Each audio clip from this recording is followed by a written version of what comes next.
ತ್ರಿವಿಧ ದಾಸೋಹಿ ಲಿಂಗೈಕ್ಯ ಶ್ರೀ ಶಿವಕುಮಾರ ಸ್ವಾಮೀಜಿಯವರ 7ನೇ ವರ್ಷದ ಪುಣ್ಯಸ್ಮರಣೆ ಹಿನ್ನೆಲೆಯಲ್ಲಿ ಅವರ ಭಾವಚಿತ್ರ ಸಾಕಷ್ಟು ಗಮನ ಸೆಳೀತಾ ಇರುವಂಥದ್ದು ನೋಡ್ತಾ ಇರ್ಬೋದು. ಆ ಕಲಾಚಿತ್ರ ಗರಿಗಳ ಮುಖಾಂತರ ಈಗ ಎಲ್ಲರ ಭಕ್ತಾದಿಗಳ ಗಮನ ಸೆಳೀತದೆ ಅಂತಲೇ ಹೇಳ್ಬೋದು. ದೃಶ್ಯ ಸಮೇತ ನೀವು ನೋಡ್ತಾ ಇರ್ಬೋದು. ಸಿದ್ಧಗಂಗಾ ಮಠದ ಆವರಣದಲ್ಲಿ ಈ ಗರಿಯಿಂದ ಮಾಡಿರುವಂಥ ಕಲಾಕೃತಿ, ಅದರಲ್ಲೂ ಕೂಡ ಶಿವಕುಮಾರ ಸ್ವಾಮೀಜಿಗಳು ಅಂದರೆ ಸಾಕಷ್ಟು ವಿದ್ಯಾರ್ಥಿಗಳಿಗೆ ಬೆಳಕು ನೀಡಿದಂಥವ್ರು ಅಂತಲೇ ಹೇಳ್ಬೋದು.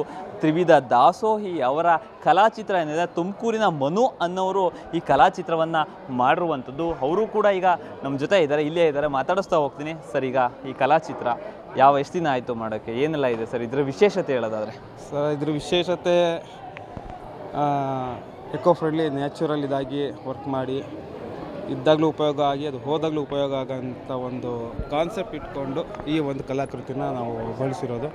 ಏನಕ್ಕೆ ಬುದ್ಧಿಯವರು ಅವರು ಜೀವಿತಾವಧಿಯಲ್ಲಿ ಇದ್ದಾಗಲೂ ಕೂಡ ಹೇಗೆ ಉಪಯೋಗ ಆಗಿ, ಈಗ ಅವರು ಇಲ್ಲವಾದ್ರೂ ಕೂಡ ಅವ್ರು ನಮಗೆಲ್ಲ ಹೇಗೆ ಒಂದು ಮಾದರಿಯಲ್ಲಿ ನಮಗೇನು ಆಶೀರ್ವಾದ ಮಾಡ್ತಾಯಿದ್ರು, ಅದೇ ರೀತಿ ಒಂದು ತೆಂಗಿನ ಗರಿಗಳಾಗಲಿ ಏನೇ ಆಗಲಿ ಇದ್ದಾಗಲೂ ಉಪಯೋಗ ಆಗಬೇಕು. ನೆಕ್ಸ್ಟ್ ಹೋದಾಗ ಗೊಬ್ಬರ ಥರ ಆಗಿ ಇನ್ನೊಂದು ರೀಪ್ರೊಡ್ಯೂಸ್ ಆಗಿ ರೀಸೈಕಲಿಂಗ್ ಥರ ಆ ಪ್ರೊಸೆಸಲ್ಲಿ ಆಗಲಿ ಅಂತ ಹೇಳಿ ನಾವೊಂದು ಪ್ಲ್ಯಾನ್ ಇಟ್ಕೊಂಡು ಮಾಡಿರೋದು.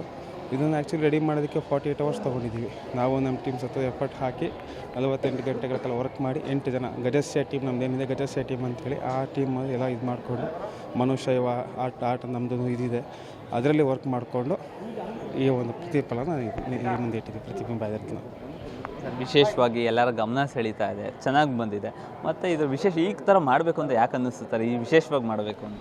ಸರ್, ಮೊದಲೇ ಎಲ್ಲಾಗೆ ನಮ್ಮದು ಶೈವ ಆರ್ಟ್ ಆ್ಯಂಡ್ ಡೆಕೋರ್ ನನ್ನದು ಇದಿರೋದ್ರಿಂದ ನಾವು ಏನಾದ್ರು ಒಂದು ಹೊಸ ಥರ ಮಾಡಬೇಕು. ಬೇಸಿಕಲಿ ಹುಟ್ಟು ಕಲಾವಿದರು ನಾವು ಆಗಿರೋದ್ರಿಂದ, ನಾವು ನನ್ನ ಟೀಮ್ ಸಪೋರ್ಟ್ ಇರೋದ್ರಿಂದ ನಾವು ಹೊಸ ಥರ ಏನಾದ್ರು ಹುಡುಕಬೇಕು ಅಂತ ಹೇಳಿ ಈ ಹೊಸ ಹುಡುಕಿನಲ್ಲಿ ನಮಗೆ ಆವಿಷ್ಕಾರ ಆಗಿದೆ ಇದು ಒಂದು.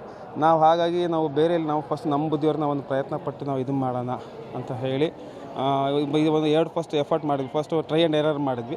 ಓಕೆ ಆದಮೇಲೆ ನಮಗೆ ಒಂದು ಬುದ್ಧಿಯವ್ರ ಆಶೀರ್ವಾದನ ಈ ಒಂದು ಜಾಗಕ್ಕೆ ಇವತ್ತೇ ಅವ್ರು ಬರಬೇಕು ಅನ್ನೋಂಗಿತ್ತು. ನಮ್ಮ ಮೈಂಡ್ಗೂ ನಾನು ಲಾಸ್ಟ್ ಒಂದು 2 ದಿವಸದ ಹಿಂದೆ ಹೊಳಿತು. ಆಮೇಲೆ ಮಾತಾಡಿಲ್ಲ, ಬುದ್ಧಿಯವ್ರ ಹತ್ರ ಹಿಂಗೆ ಮಾಡೋಣ ಅಂದ್ಕೊಂಡಿದ್ದೀವಿ ಅಂತ ಹೇಳಿ, ಸರಿ ನಪ್ಪ ಟೀಮ್ ಕಡೆಯಿಂದ ಇದು ಮಾಡಿ ನೀವು ಅದು ತೊಗೊಂಬಂದು ಜಾಗ ಇದು ಮಾಡಿಸ್ಕೊಡ್ತೀವಿ ಅಂತ ಹೇಳಿ ರೆಡಿ ಮಾಡಿದ್ವಿ. ಬಂದು ಅದು ಈಗ ಪ್ರತಿಫಲ ನಮಗೆ ಸಿಗ್ತಾ ಇದೆ. ಸಾರ್ವಜನಿಕರು ಏನೆಲ್ಲ ಹೇಳ್ತಾ ಇದ್ದಾರೆ, ತುಂಬ ಖುಷಿ ಪಡ್ತಾ ಇದ್ದಾರೆ, ತುಂಬ ಫೋಟೋಸ್ಗಳು ತೊಗೋತಾ ಇದ್ದಾರೆ. ಈಗ ಅದನ್ನು ಸ್ವಲ್ಪ ಮುಂದಕ್ಕೆ ಮೂವ್ ಮಾಡಬೇಕು ಅಷ್ಟೇ, ಅದು ಸ್ಪೇಸ್ ಸಿಗ್ತಾಯಿಲ್ಲ ನನಗೆ, ಅಷ್ಟು ಟೈಮ್ ಸಿಗ್ತಾಯಿಲ್ಲ, 10 ನಿಮಿಷ ಟೈಮ್ ಸಿಗ್ತಾಯಿಲ್ಲ, ಅಷ್ಟು ಬಂದು ಫೋಟೋಗಳು ತೊಗೋತಾರೆ. ನಮ್ಗೆ ಪ್ರತಿಯೊಂದು ಒಬ್ಬ ಕಲಾವಿದನಿಗೆ ಏನಂದರೆ ಒಂದು ಮಾಡಿದ್ದ ಒಂದು ಏನಾಗಲಿ ಕಾರ್ಯ ಆಗಲಿ, ಒಂದು ಚಿತ್ರ ಆಗಲಿ, ಅದು 100 ಜನ ಅದನ್ನು ಪ್ರೋತ್ಸಾಹಿಸಿ ಅದನ್ನು ಅವ್ರ ಹತ್ರ ಬಂದು ನಿಂತ್ಕೊಂಡಾಗಲೇ ಆ ಕಲಾವಿದನಿಗೆ ತಾನು ಮಾಡಿದ ಕಲೆಗೊಂದು ಬೆಲೆ, ಅದನ್ನು ನನ್ನ ಕಣ್ಣಲ್ಲಿ ನೋಡ್ತಾ ಇದ್ದೀನಿ ಅಷ್ಟೇ.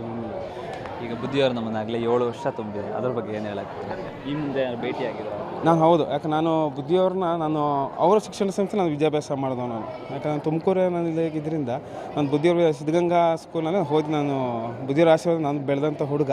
ಇವತ್ತು ಅವರು ಇಲ್ಲದಿದ್ದರೂ ಕೂಡ ಅವ್ರ ಆಶೀರ್ವಾದ ನಮ್ಮ ಮೇಲಿದೆ. ಈ ಒಂದು ಮಟ್ಟಕ್ಕೆ ಒಂದು ಕಲಾಕೃತಿ ನಾವು ನಿರ್ಮಾಣ ಮಾಡ್ತಿದ್ದೀವಿ. ಅವ್ರ ಶಿಕ್ಷಣ ಸಂಸ್ಥೆಯಲ್ಲಿ ಓದಿ ನಾವು ಬಂದು ಈ ಒಂದು ಫೀಲ್ಡ್ನ ಆಯಿಸ್ಕೊಳ್ಳೋದಕ್ಕೂ ಆ ಒಂದು ಶಿಕ್ಷಣ ಸಂಸ್ಥೆನೇ ಕಾರಣ. ಅಲ್ಲಿ ಪ್ರೋತ್ಸಾಹ ಇದೆ. ನಾವು ಇಲ್ಲಿ ಇವತ್ತು ಅವ್ರು ಅವತ್ತು ಪ್ರೋತ್ಸಾಹ ಕೊಟ್ಟು ಇವತ್ತು ಪ್ರೋತ್ಸಾಹ ಕೊಟ್ಟು ಹೋಗ್ತಾ ಇದ್ದಾರೆ ಅಷ್ಟೇ, ಇನ್ನೇನಿಲ್ಲ. ವೀಕ್ಷಕರೇ, ಕಲಾವಿದ ಮನು ಅವರ ಮಾತು ಇಷ್ಟ ಆಗಿತ್ತು. ನಾನು ಅವರ ಶಿಕ್ಷಣ ಸಂಸ್ಥೆಯಲ್ಲಿ ಬೆಳೆದವನು, ಅವರ ಗರಡಿಯಲ್ಲಿ ಬೆಳೆದವನು, ಮತ್ತು ಅವರ ಆಶೀರ್ವಾದ ಪಡೀತಾ ಇದ್ದೆ. ಹಾಗಾಗಿ ಏನೋ ಒಂದು ವಿನೂತನವಾಗಿ ಈ ಥರ ಮಾಡಬೇಕು ಅನ್ನಿಸ್ತು, ಮಾಡಿದೆ. ಸಾಕಷ್ಟು ಗಮನ ಸೆಳೆದವರು, ಮುಖ್ಯವಾಗಿ ಸಾಕಷ್ಟು ಜನ ಕೂಡ ಈಗ ಫೋಟೋ ಕ್ಲಿಕ್ಕಿಸ್ತಾ ಇದ್ದರು. ಒಟ್ಟಾರೆ ಸಿದ್ಧಗಂಗಾ ಮಠದ ಆವರಣದಲ್ಲಿ ಈ ಪುಣ್ಯಸ್ಮರಣೆ ಸಮಯದಲ್ಲಿ ಇದು ಗಮನ ಸೆಳೀತಿದೆ ಅಂತಲೇ ಹೇಳ್ಬೋದು. ಕ್ಯಾಮ್ರಾ ಪರ್ಸನ್ ಸಂಜಯ್ ಜೊತೆ ದೀಪಕ್, ಪ್ರಜಾಶಕ್ತಿ ಟಿವಿ, ತುಮಕೂರು.